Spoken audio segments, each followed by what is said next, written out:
There are a lot of things going on in this world that are not right. You don't even have to be a Bible scholar to know that they're not right. But they're called good. And that's really what David is seeing in this man dog. Man, you are raising up evil. You're not just, screwing up a little bit, stumbling a bit in your walk. You're calling evil good. Say, Pastor, I don't do that. That's not me. You have to worry about me. You don't have to preach at me for that. Well, there's something else that happens in our day and age. It's what I call vicarious enjoyment. Vicarious means in the place of something else. And though there are many Christians who would not go out and commit adultery, they sure like reading about it on the internet or in books or TV shows or movies, and are titillated by that and enjoy that, in a movie. Well, it's just part of the story. Come on. But you know as well as I that Hollywood doesn't just say an adulterous relationship happened. It's interesting if you go to the real old movie channel and see how they portrayed affairs or relationships, and then you go to a modern movie and see how they portray it. They want us to be clear about the details today. And we can get into a mode of, well, I'm not doing that, but I'm just watching a movie, Pastor. It could be in any area of evil where we begin to enjoy it vicariously. I think that's why gossip is so rampant and can be like a fire running through a group of people. Because, hey, I'm not doing it. I'm just talking about what somebody else in the church was doing. Yeah. We've got to watch out for that. We've got to watch out for it. Here is a man who trusted in his riches instead of God. Man who trusted in his wealth instead of God. But David says, but I'm a green olive tree. Okay, Dave, what? Is that a good thing to be a green olive tree? Well, I learned something listening to Pastor Skip yesterday. I learned that olive trees can live and be productive for thousands of years. There are olive trees in Israel right now. You can go and they're fruitful. You can pick fruit from them that are 18 and 1900 years old. Wow. That's pretty amazing, isn't it? And evidently there's this whole thing that happens. You plant an olive tree. It takes 15 years for it to become fruitful. But then when it becomes fruitful, it'll go until the Lord comes or somebody chops it down. And it continues to be fresh on the outside circumference of the olive tree, but the inside actually kind of gets hollow. I don't know if you saw any trees that old when you were there. Jason, I remember when we were up in Galilee, we saw some olive trees. Thought it was just cool to see what a real olive tree looked like. But what's David trying to say here? I'm a green olive tree in the house of the Lord, or in the presence of the Lord. I'm here and I'm green. I am fruitful, as opposed to focusing on evil. This is where I want to be. I want to be in the presence of God, and I want to be fruitful in the presence of God. I want to be not a dead stick in the presence of God.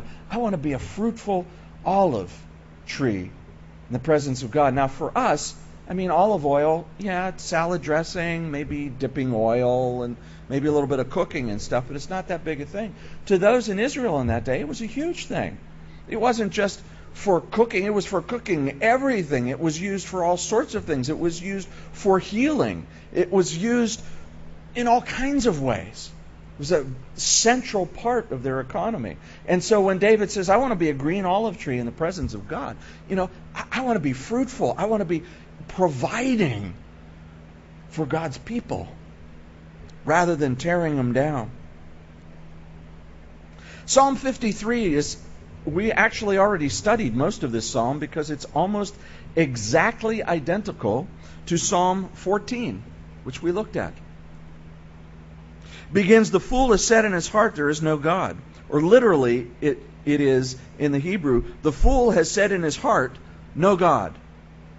No God. They are corrupt and have done abominable iniquity. There's none who does good. God looks down from heaven upon the children of men to see if there are any who understand, who seek God. And every one of them has turned aside. They have together become corrupt. There's none who does good, no, not one. Have the workers of iniquity no knowledge, who eat up my people as they eat bread and do not call upon God? There they are in great fear where no fear was, for God has scattered the bones of him who encamps against you. You've put them to shame, but God has despised them. Oh, that the salvation of Israel would come out of Zion when God brings back the captivity of his people. Let Jacob rejoice and Israel be glad. It's a fool who denies God's existence. It's not rational. It's not logical. When you look at it from a scientific standpoint, when you look at it from a spiritual standpoint, when you look at it from a moral standpoint, it's illogical. It's irrational to deny the existence of God. Now, you may argue about who God is, what his nature is. Well, that has to do with having God revealed to you, which he does, whether anybody has the Bible or not. The very creation declares who God is, so people should even come to understand his nature. But just the simple fact of, is there a God or is there not a God, it's really irrational to say, no, this just happened. Just kind of happened. Just, something happened. There was a big explosion and stuff flew out all throughout the universe, and, wait a couple billions of years and this is what you get. That's not rational. It's not. And yet, our entire society is built upon that concept. That this just happened with no design to it. That you could have design without a designer, which is in contradiction to the very fundamental laws of physics. And the idea that things aren't gathering together to become more complex, but left alone, things deteriorate and the complex becomes simple. So, whether you believe in evolution as the mechanism that God used, which I don't think makes sense, but if you think that evolution is the mechanism God used for this to happen, okay, you're still talking about its design. It was designed by somebody. But when you say, oh no, it's all naturalistic, you're saying, hey, just happened. Hey, quit taking care of yourself and just go sit out in a field and see what you turn into. I'll bet it's not better. I'll bet it's not better. Solomon said the beginning of wisdom is to fear the Lord. The fool has said in his heart, there is no God. If you want to be wise, the first step is to fear the Lord. Is to know there is a God and know what God means. That who he is, and he is one to be feared.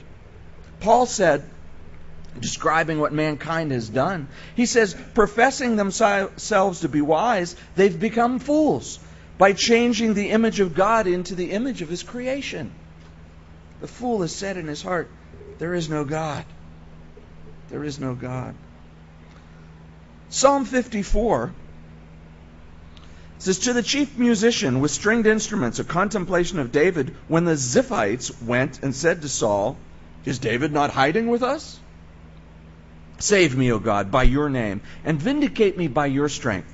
Hear my prayer, O God. Give ear to the words of my mouth. For strangers have risen up against me, and oppressors have sought after my life. They've not set God before them, Selah. Behold, God is my helper. The Lord is with those who uphold my life, and he will repay my enemies for their evil. Cut them off in your truth. I will freely sacrifice to you. I will praise your name, O Lord, for it is good.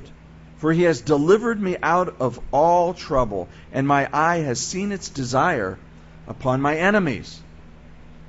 Okay, Dave, here's where you're starting to get close to that line of, okay, well, strangers have risen up against me and sought after my life, and okay, God's my helper. He's going to repay my enemies for their evil. Cut them off in your truth. Do it, Lord. Do it. Smite them.